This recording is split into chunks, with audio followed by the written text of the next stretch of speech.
Hey Carew, I hope you're having a good time in Peru, down there increasing your carbon footprint in order to engage in fair trade coffee distributions. Yeah, I guess that makes sense. By the way, Carew, I love the way you look like a serial killer in your first video, with your bald head and the light behind you so you can't quite make out your face and the light kind of gleaming off it. I'm digging on that. That's a good look for you, I think. I think you ought to continue in that vein. Anyway, I've been watching today on YouTube the new Weezer video for their song Pork and Beans. I'ma do the things that I wanna do. I don't have a thing to prove to you. I eat my candy with the pork and beans.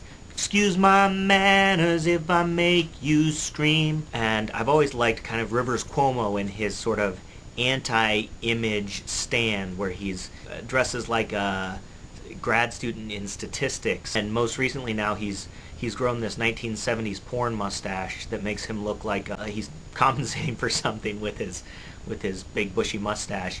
And the song Pork and Beans is this, it's clearly anti-establishment. It's about, not caring about what you look like and everything.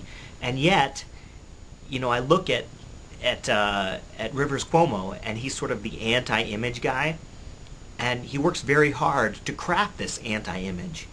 And it seems a little bit dissonant to me that he's making millions of dollars crafting this anti-image that then he's propagating to the world, and there's got to be thousands of people who are buying into that anti-image,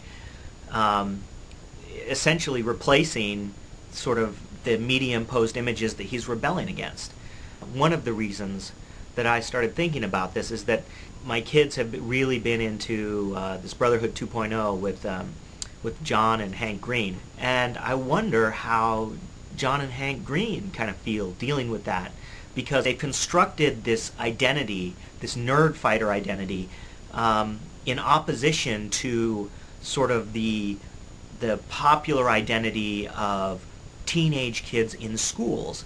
And yet, in constructing this nerd fighter identity that I see lots of kids online adopting, you end up creating another sort of mass-produced identity. So, you've got Rivers Cuomo, you've got the nerd fighters, and these sort of anti-establishment people who have now become sort of cult leaders in a way. And they've got enormous power. Michel Foucault, where are you when I need you? You have their followers who see themselves as superior to other groups, and it's a very interesting dynamic, and it's something that I would be curious if Hank and John and Rivers Cuomo think about this, and if they ask themselves these questions, and if they do, I can see saying, if I were in their shoes, I could see saying, look, I'm doing what I like to do, it's fun, I'm making myself happy, if other people are following along, that's great. But at the same time, is there some culpability there if something happens in the name of Nerdfighters, or in the name of Weezer? What happens if there's social protest in the name of Weezer? How would that play out? I don't give a hoot about what you think.